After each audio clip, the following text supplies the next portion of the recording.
আসসালামু আলাইকুম বন্ধুরা, আশা করি ভালো আছেন।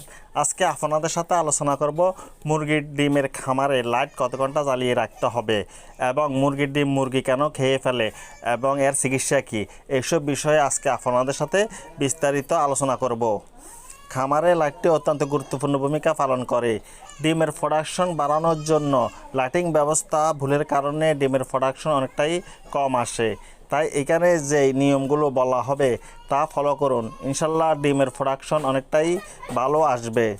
বাচ্চার 50 দিন বয়সের পর থেকে প্রতি রাত্রে 1 ঘন্টা কম জ্বালিয়ে রাখবেন।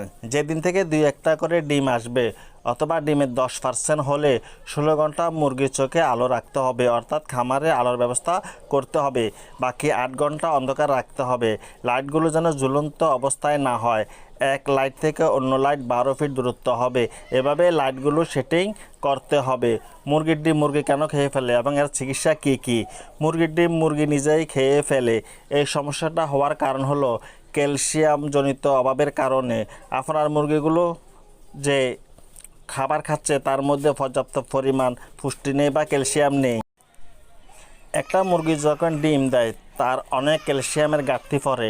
একটা মুরগির সাথে সাথে আরও অনেকগুলো মুরগি খাওয়া আরম্ভ করে। এই সমস্যা থেকে পরিত্রাণ পাওয়ার জন্য মুরগিকে কিছু মেডিসিন খাওয়াতে হবে। ওষুধগুলো হলো 1 নম্বরে ক্যালফ্যালেক্স অথবা ভালো কোনো কোম্পানির ক্যালসিয়াম, 2 নম্বরে ESEDA ইসেল, দুটা যে কোনো একটি, 3 নম্বরে জিঙ্ক। এই সকল ওষুধ 1 লিটার পানিতে একসাথে মিশিয়ে মুরগিকে খাওয়াতে হবে। আপনি ক্যালফ্যালেক্স এটা আপনি 1 লিটার পানিতে দিবেন 1 মিলি আর ESEDA এটা 1 লিটার পানিতে দিবেন 1 মিলি, জিঙ্ক এটা 1 লিটার পানিতে দিবেন 1 মিলি। তারপর সবগুলো ওষুধ একসাথে দিয়ে মুরগিকে 2 বেলা করে মোট 5 দিন খাওয়াবেন। 5 দিনের বেশি খাওয়াবেন না। আপনি যদি লাইটিং ব্যবস্থা সঠিক নিয়মে রাখেন এবং যে ওষুধগুলোর কথা বলা হয়েছে সেই ওষুধগুলো যদি আপনি ঠিকমতো খাওয়ান তাহলে আপনার মুরগির ডিম উৎপাদন বাড়বে এবং মুরগি বেশি বেশি ডিম দিবে। মুরগিকে সবসময় পুষ্টিকর খাবার দিবেন এবং ক্যালসিয়াম জাতীয় খাবার দিবেন। যেসব খাবারের মধ্যে ক্যালসিয়াম বেশি আছে ওইসব খাবারগুলো মুরগিকে বেশি বেশি দিবেন। সবাই ভালো থাকবেন, সুস্থ থাকবেন, মুরগিকে যত্ন করে লালন পালন করবেন। আল্লাহ হাফেজ।